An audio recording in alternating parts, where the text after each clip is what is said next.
All right, everyone. So today what we're going to look at is a series of court cases primarily dealing with campaign finance and with election law. Now, we've gone over these very briefly in class, and we're going to go over them again on Friday. But because court cases are difficult and I want to boil them down as much as possible for you, this should help us get through the basic ideas of each court case. All right. I'm going to start with the court cases that are about election finance law, because that's typically an area that students have a hard time tripping over. So here we go. First, Buckley versus Valeo. In this case, we have to deal with this question of who can spend what kind of money on campaigns. This is really what most of these cases deal with. But Buckley versus Valeo is pretty important because it was the first challenge to the Federal Elections and Campaigns Act of 1974 and 1975. The whole federal elections method was getting going in the late 1970s. And so we had to see which parts of it would hold up in court challenges and which parts wouldn't. Buckley was a pretty rich guy, and he wanted to go ahead and fund his own campaign out of his own pocket. You see Buckley's pocket there on the left. And Valeo was the commissioner of the state FEC branch that tried to sue him. So here's what happens. We have our constitutional question. The constitutional question in the case of Buckley versus FEC is, could Buckley finance his own campaign? Was Buckley's attempt to finance his own campaign subject to the limits that were in FECA? Now, clearly, the limits in FECA were law. So the question is whether that law was a constitutional law. Was his ability to spend money on his own campaign protected by his freedom of expression, by his First Amendment freedom of political expression, more specifically? Well, since then, we've had tons and tons of self-financed campaigns. On the right, you see Meg Whitman, the former CEO of Hewlett-Packard and tremendous bajillionaire who unsuccessfully ran for governor of California very recently. Now, the fact that we have so many candidates who are multi-bajillionaires who run their own campaigns should clue you into what the court's answer was. The court's answer, of course, was no. The FEC and the FECA were not constitutionally limiting Buckley. It was within Buckley's own capacity to fund his campaign, and he could do it. Now, the court, when it wrote the opinion in Buckley versus Valeo, was really being quite careful. It made sure to say that most of the other restrictions that existed in the FECA were constitutional. Those restrictions were there in order to prevent corruption, in order to stop appearance of corruption even, so that people would have some confidence in their election process. Remember, this is all post-Nixon. But that an individual funding their own campaign couldn't corrupt the election process. There was no question of outside influence when I was working on my own campaign. So Buckley versus Valeo was a very important milestone. First time that the new FECA rules were challenged, and the first time we started to figure out what the real purpose behind the limitation of free speech in FECA was. Second major case is going to wait quite a while. There are a few cases in the 1980s that sort of help to secure that idea of soft money, but none of them were singularly important enough that I want to spend time on them. The next singularly important case came when the Michigan Chamber of Commerce wanted to spend an absolute ton of money supporting a particular congressional race. Chambers of Commerce are interesting organizations. There are national, local, state chambers of commerce, and they're basically groups in which businesses are the members, and businesses pay membership fees to the Chamber of Commerce for a variety of services the chamber provides, like funding for political advertisements, meetings about regulation, representation in lawsuits, all kinds of stuff. And the question that the Chamber of Commerce had is, hey, is it constitutional to limit the funding of us, the Chamber of Commerce, of elections? Does the FECA's limitation on congressional entities like ourselves, does that constitute a limitation of our First Amendment freedom of expression? Should we, like Buckley, be free to spend all the money we want? Is it important to our expression that we're able to do that? Well, the fact that you don't see a whole lot of Chamber of Commerce ads today means that you should know a little bit about what the court's answer was. The court said that, yeah, FECA can constitutionally limit the spending of corporations out of their own treasuries. Now, corporations can, it clarified, form connected PACs So there could be a Chamber of Commerce PAC that accepts donations from members of the chamber, and then that PAC is limited, disclosed by the FEC, and it can get up to direct political activities. But the chamber itself was too much like a corporation, and corporations could not spend money. Very important decision, because it said that while you can challenge the FICA, and there are other ways to spend money, like connected PACs, soft money, it is still unreasonable, and it creates an impression of corruption when corporations, unions, and entities very much like them are allowed to spend money directly on elections. So, Austin settled one very important question, but there were a lot of questions about FICA, and especially soft money, left to be answered. The next important case came when the Colorado Republican Federal Campaign Committee, that's a mouthful, which is basically a subunit of the Republican Party, wanted to spend a lot more money than usual funding a specific candidate's campaign because they had this new source of money, soft money, that was not heavily regulated by FICA. So what happens?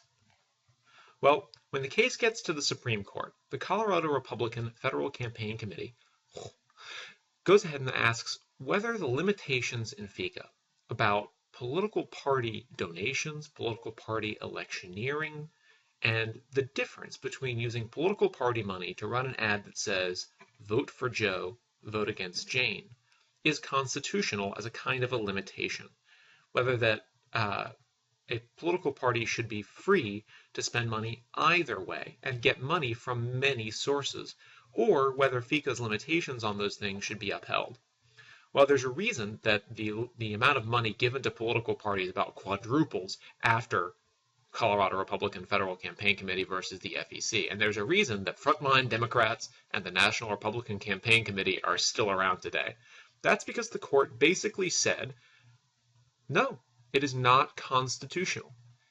The ability of political parties to do what they want to do with a wide variety of donations, to use those donations to support candidates or to go out and generally register voters or do whatever, that's essential to the ability of political parties to act as an expression of the political beliefs of their members. So too much restriction on what political parties can do with money or how they can get money was something that was simply unconstitutional, at least the way that FICA did it. This is crucial. Because of the way FICA put those limitations in place, they were unconstitutional. So post-1996, especially, a huge flood of soft money began entering politics. In response to that huge flood of soft money, a number of senators got together and passed the McCain-Feingold Finance Reform Act, BICRA, that sort of structures campaign finance after the year 2002. But a fellow Republican senator, sort of a classmate, so to speak, of John McCain, Mitch McConnell, decided to challenge BICRA. He, after all, was a very important power player in his party, and he believed that his party's ability to raise money and use money was being badly endangered by the new laws in BICRA.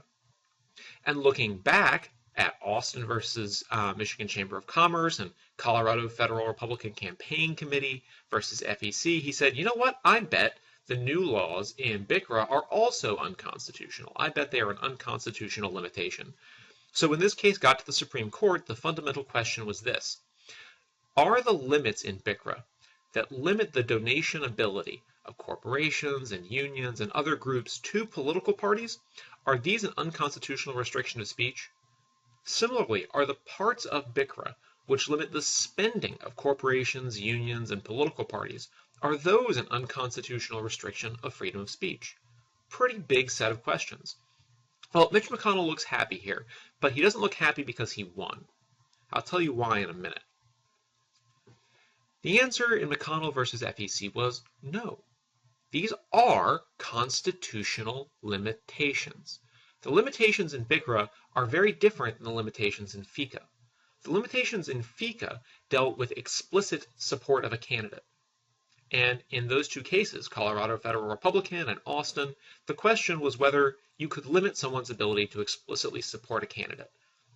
The Supreme Court said, you know what, if you really want to say, I believe in Joe or I believe in Jane, that's within freedom of political expression. That's very important. But BICRA said if you want to give $500,000 and keep it secret to the Federal Republican Campaign Committee, that is not an explicit way of saying, I want to vote for Joe. That shouldn't be protected. Now, it's interesting, because this means that there are now some loopholes opened up. So even though McConnell didn't get his way exactly, and for the most part, the Supreme Court said, yes, BICRA is constitutional. Right? BICRA is constitutional. This new sort of line that's being drawn about different kinds of expression, different ways of donation, that's going to continue to cause us problems for a little while after McConnell versus FEC. Which brings us to the next major case, Wisconsin Right to Life versus FEC. Wisconsin Right to Life was running a whole bunch of money, funded primarily by large corporations, or things that were similar to large corporations, in order to influence a gubernatorial and a congressional election in Wisconsin in 2006. And their question was, when BICRA wanted to prevent our independent group, we're not a political party, we're not a campaign, from communicating about the election, was BICRA allowed to prevent us from doing that? Now, the restrictions in BICRA were very specific. They didn't say they couldn't run ads at all. They limited when and where they could run those ads. But still, Wisconsin Right to Life felt like their freedom of political expression was being limited by the donation and advertising limits that were in BICRA. Well, Wisconsin Right to Life, is still around, largely because what the court said was that the BICRA can regulate and even outlaw express advocacy of one candidate or another by corporations and corporate entities, because they're not protected in their political beliefs the same way an individual is. But they cannot regulate ads about issues. This legitimized the 527 groups that had been around since about 2003, since McConnell. It was basically a way of saying, yeah, that loophole in McConnell about issues versus candidates, that's quite real and quite important. And we will not regulate ads about issues, and we will allow ads about issues to be funded with money that comes from just about anywhere, because there are different types of expression in question. After Michigan Right to Life and McConnell comes perhaps the big kahuna, the most important Supreme Court case on campaign finance in recent years, Citizens United versus the FEC. Now, Citizens United was a relatively small organization. It's not particularly important, but what they had done is they had created a movie. They created a movie called Hillary Clinton, the Movie. The main purpose of Hillary Clinton, the Movie, was to show you that Hillary Clinton was a terrible, terrible human being, and no one should ever vote for her. This movie was going to run in theaters all over Wisconsin, North Dakota, Nebraska, Wisconsin. It was going to be a big deal in the northern part of the United States. You see what I'm getting at with this not actually being big? Now, the thing is, Citizens United and a number of other companies were all doing the same sort of thing, mostly funded by, like I said, companies. They believed that within the realm of their expression, under Michigan Right to Life and McConnell, they could be doing this. FEC disagreed, and FEC sued them. There were about 4 or 5 court cases that all got combined. Speech Now, Citizens United, several others. All were called Citizens United versus the FEC when they finally came to court. This meant that they were presenting a huge number of questions. They were going to resolve a lot of the ambiguities that had been present in court rulings on BICRA before. Ambiguities like, what really is the difference between a corporation giving to a candidate and spending on issue advertising? A lot of this was about to get resolved, so let's talk about how it got resolved. First off, the questions. First, are the limitations in BICRA that are applied to corporations and unions who want to run electioneering communications directly, are those constitutional? After all, those corporations and things associated with them can run issue advertising. And there was a lot of room left in McConnell for new rulings about this issue, especially after Wisconsin Right to Life. The second question they asked was, if we can spend this money, like we can in Wisconsin Right to Life, or, if you ruled well on the first question, Do people need to know where the money is coming from and exactly how much of it is being spent on different types of advertising? Are the disclosure requirements an unconstitutional limitation on our freedom of speech? Finally, if you rule on the first two questions, you might as well rule on the question of whether we can just go ahead and give money to candidates instead of having to do issue or electioneering advertising. Now, the ruling created a lot of controversy. I'm going to explain at the end two ways of interpreting the decision. But let's explain the decision first. According to Citizens United, the BICRA's ban on direct electioneering, where a corporation spends money to run an ad that says vote for Joe or vote against Joe. The BICRA's limitation on direct electioneering was unconstitutional. After the ruling on McConnell and after the ruling on Wisconsin Right to Life, it basically became apparent that some kind of advertising, like issue advertising, for example, was allowable.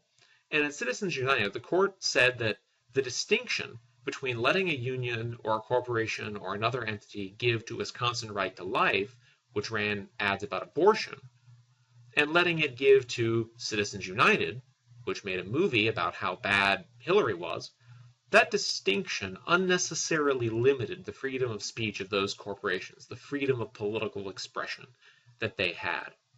Very, very important decision. This also eliminated the limits of money that corporations and individuals could spend, saying that if you want to spend money independently, if you want to make an independent expenditure, that's your own business. Just like in Buckley, what you're doing is a way of expressing yourself politically. But there's an important caveat to your new ways to spend money and your new lack of limitations on spending it. That caveat is that everyone must know. You have to tell the Federal Elections Commission how much you're giving. If you're a corporation, you have to tell it which group you're funding in order to make advertisements or influence an election. And those groups have to say how much money they spend, where their money comes from, and what exactly they spent it on. The process has to be pretty transparent, because if the whole idea is to create more political expression and better political expression, then that is necessarily going to be clear and traceable political expression. The court went even further, saying that the basic principle of both BICRA and FICA was to prevent corruption.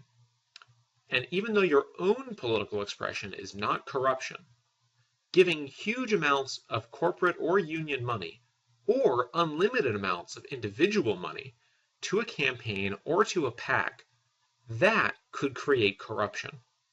So you still couldn't give as much money as you wanted directly to a PAC or to an individual. And corporations and unions still couldn't give any money to a PAC or to an individual running for office. So it's a pretty complex and interesting decision. And clearly some people really liked it and some people really disliked it. The primary reason for liking Citizens United, if you're on that side of the fence, is your belief that this creates a more open political environment. Now, anyone who wants to express themselves, corporate shareholder, billionaire, whomever, can spend as much money as they deem appropriate in supporting their individual candidate. If you don't like it, you say that this creates a lopsided political environment, one in which there is no real free political speech because political speech is now dominated by specific interests. There are a lot of ways to interpret it. The FEC, after the decision was issued, went just a little further, and this has been upheld by the courts. It said that in order to prevent all this independent expenditure from being fundamentally the same as tons of extra money, these new groups that were spending all the new money independently, they couldn't coordinate with the candidate. They couldn't sit down and say, okay, Joe, where do you want us to run advertising? Because that would be too much like directly giving money to Joe's campaign. The new groups that were no longer regulated under BICRA, called super PACs, they could not be coordinated with the campaign. Now the principle in Citizens United is still evolving. And there's a case before the Supreme Court right now, and here you see a protester talking about this particular case, called McCutcheon versus FEC. And in McCutcheon, they say, look, if a corporation can give as much money as it wants to an independent group, if an individual can give as much money as they want to an independent group to run electioneering or issue advertising, shouldn't we apply that same principle to an individual who wants to give an unlimited amount of money to a PAC or to a candidate? It only makes sense, says this argument. After all, in Buckley versus Valeo, we ruled that the individual running can spend as much as they want. And now, in Citizens United, we've ruled that other groups and individuals can spend as much as they want, just not directly on the candidate. So, says McCutcheon, should we take down this last barrier? We're still waiting. We'll see how McCutcheon turns out. Now we're going to turn from campaign finance law to look at something very different. We're going to look at electioneering and redistricting law. But first, have a couple of super PAC advertisements, so you can see what the effect really has been of all this change in campaign finance over the years. Now, the main area of campaign law that we're going to deal with here is redistricting law. There's lots of other areas of election law. For example, when it's legal to have voter IDs, why we can't charge people to go to the polls, why we can't have literacy tests, all that kind of stuff. Those things we're going to mostly deal with much later in the year, in the civil rights chapter. But these kinds of law fit with us very nicely because we covered gerrymandering in this little segment. And so most of these laws deal with gerrymandering and things about gerrymandering. Now, the important thing to understand is that in Article 1 and in Article 4 of the Constitution, states are given a huge amount of power to regulate and control their own elections, both the elections of congressional representatives to the House of Representatives and their own state elections. The only things that the federal government can do are regulate the dates and times and sometimes the places of those elections. Almost everything else is meant to be up to the states. And for a very long time, no matter what kind of crazy thing the states got up to, the Supreme Court avoided it. They called it a part of a more general thing that the Supreme Court does, which is avoid answering political questions. This means that if a law is a bad law, or if a law is a law which should be amended by the Congress or by the state in question, the Supreme Court will avoid ruling on it, and will only rule on it if it really thinks there's a juridical issue, like something that they can actually rule on, a justiciable issue, rather. So let's talk about how this changed. In the 1960s, many states were trying to find ways to disenfranchise as much as possible African Americans, especially as those populations started to agitate more and more for their own freedom and for their own political rights.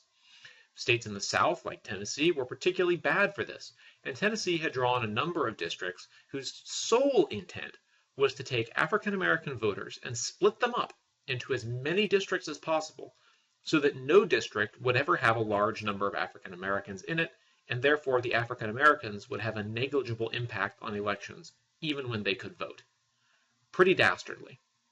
Well, this sort of raised a question for the Supreme Court. Were there times when what a state was doing was so bad, when what a state was doing was effectively denying its citizens an equal protection of the law required by the 14th Amendment to the U.S. Constitution? Were those kind of cases times when the Supreme Court could say, this is not a political question. This is not a question that is meant to be left up to the states by the powers in Article 1 and Article 4, but instead, this is something the Supreme Court needs to deal with under the regulations or under the authority of the 14th Amendment. Well, the court's answer, and one that has inspired whole books of discussion, was that yes, there were certain cases in which the Equal Protection Clause was much more important than the powers that were given to the states under the First and Fourth Articles of the Constitution to regulate the elections in their own states. They basically said that sometimes the actions of states, when it comes to their districts, are a federal and a justiciable question. A federal and a justiciable question. And so in this case, they struck down the districts that Tennessee had drawn. Very big deal, because this was the first time ever in American history that the federal government, and most especially the Supreme Court had stepped into how states regulated their own elections beyond what's already in the Constitution about times and places. Big deal. Now, this opened up the door to many other 14th Amendment challenges to the way states did their elections. Probably the most important of all the 14th Amendment challenges that the ruling in Baker v. Carr created was Reynolds v. Sims. And you'll see that here Reynolds v. Sims is taking place right at the height of the civil rights movement. There were huge protests outside the court in D.C. It was a really big deal decision when it was made, and here's why. One way that a lot of states had disenfranchised African American voters and other people they didn't like was by taking the districts that they lived in and making their districts huge. They would put one district, which had 1 million people in it and was virtually guaranteed to always elect a Democrat, and then they'd create 3 districts, each of which had 50,000 people in it, and each of which was guaranteed to elect a Republican or vice versa, depending on the state you were in. What Reynolds v. Sims asked was this: when you create districts where my vote only elects one representative, but is one of 500,000 votes, and then you create another district where their one vote, elects one representative, but is one of 50,000 people, meaning their vote is basically worth 10 times my vote, is that fair within the bounds of the 14th Amendment? Does creating districts of such disproportionate size, asks this question, violate the 14th Amendment? Are we being denied our equal protection of the laws? This was a crucial question. And the Marshall Court, the court that was ruling on most of the civil rights cases, and will have ruled on many cases that we'll learn about in this class, the Marshall Court was very liberal on these questions and really hoped to find ways to stop the civil rights movement from being violent or destructive, and instead give people equal rights quickly and fairly.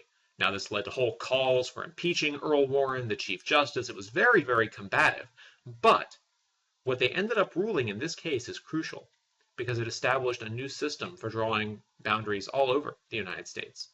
It said, yes, when you dilute someone's vote by making it worth much less than someone else's, by creating districts of extremely variable size, that was a violation of your 14th Amendment right to equal protection. Really crucial. And you can see how you needed the Baker v. Carr decision in order to make this one. Otherwise, the federal government wouldn't have been allowed to step in. It would have been considered a political, not a justiciable issue. Furthermore, it decided that henceforth, states were going to have to make their electoral districts for Congress and for state and local offices as close to equal in population size as possible. This is still true today. Today, each representative represents about 700 to 750,000 people. Each district has to be roughly equal in size, meaning sometimes a city, a very big city, can be cut into 2 or 3 parts by several different congressional districts because it's simply too big to be represented by one person. Pretty important and far-reaching decision here in Reynolds v. Sims. But there's still more, because after 1963, Congress passed the Civil Rights Act and the Voting Rights Act. The one we're concerned with here is the Voting Rights Act. The Voting Rights Act created a whole series of requirements for states to make sure that they gave the right to vote, the right to register, and the right to be represented in a way that actually represented their interests to their citizens.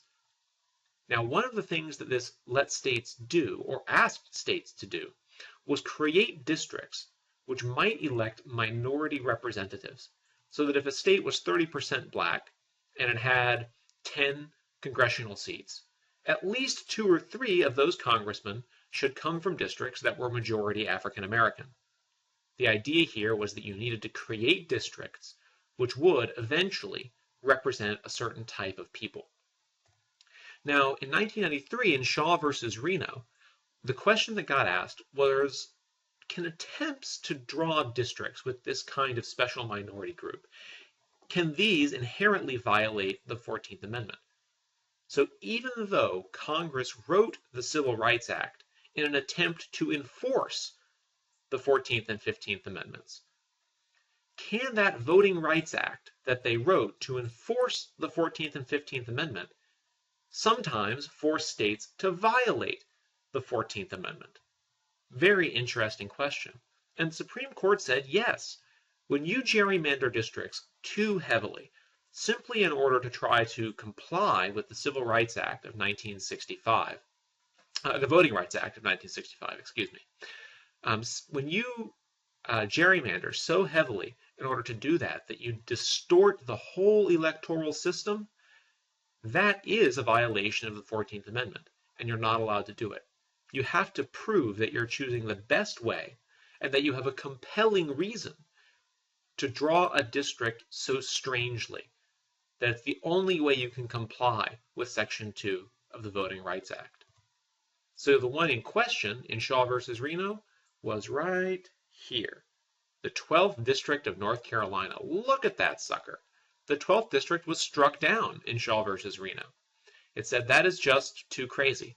There's no way to show that that was the only way you could comply with the Voting Rights Act. There has to have been a better way that distorted people's votes less.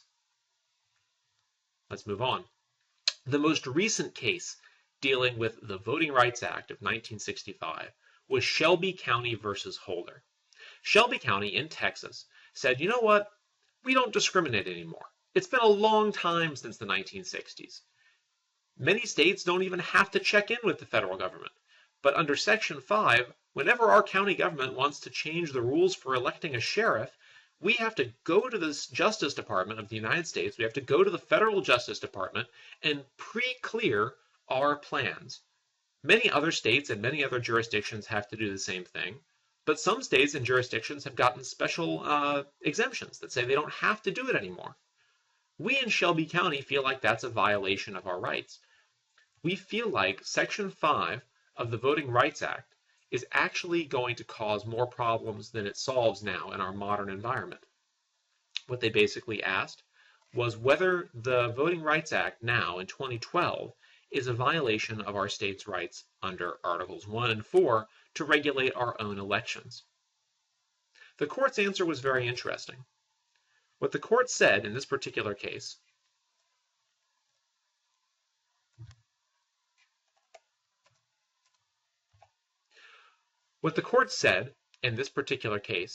was that no, they really can't tell you to do that, Shelby County. The requirements in the Civil Rights Act, or the Voting Rights Act of 1965, are too arbitrary. They affect too few jurisdictions. They don't make sense anymore. They were careful with this ruling, though. The Supreme Court said that the Voting Rights Act itself is not unconstitutional. It is within the bounds of the Constitution. It is within the bounds of the powers given to Congress by the 14th and 15th Amendment to write laws like the Civil Rights Act and like the Voting Rights Act. But the requirements of the Voting Rights Act right now cover jurisdictions too randomly, and they're not up to date. So they do, in fact, amount to a violation of the rights of Shelby County. But in the future, Congress could update the Voting Rights Act in such a way that it would again be constitutional. So it's very important. It means that many states and many counties, like Shelby County and Virginia, now no longer have to check in with the federal Justice Department before they change their voting rules. They can just go ahead and do it. But if Congress gets around to it, Congress can rewrite the Voting Rights Act of 1965 in order to create a more fair set of rules. And then Shelby County, Virginia, South Carolina will have to abide by those rules. It's a very interesting and difficult question, of course, what kind of rules Congress could write that the court would say, yes, those are better rules. Difficult question, but it means that for now, the section of the Voting Rights Act that requires states and counties to check in before they change their voting rules is essentially dead. All right, that's about it for both campaign finance and for elections law. It's not too many Supreme Court cases. And remember, I don't care if you remember that Citizens United made Hillary Clinton the movie. I care that you remember a little bit about the constitutional questions and the answers that go into these things. Have a nice day.